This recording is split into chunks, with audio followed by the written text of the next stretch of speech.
Hi guys, कैसे हैं आप सब।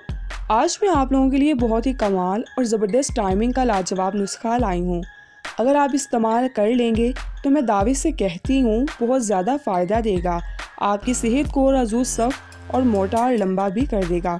हर रात बीवी को खुश कर सकते हैं आप, और साथ ही आपकी बीवी की तौबा हो जाएगी। ये बहुत अच्छा है, तो हमारी वीडियो को लाइक करें और इस वीडियो को शेयर करें।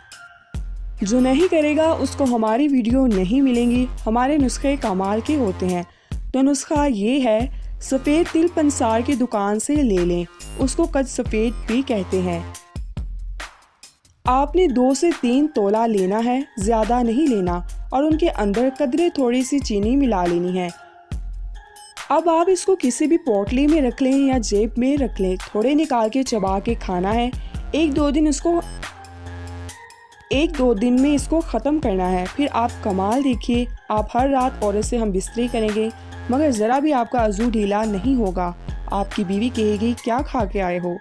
वीडियो को लाइक करें और चैनल को भी सब्सक्राइब कर दें। शुक्रिया।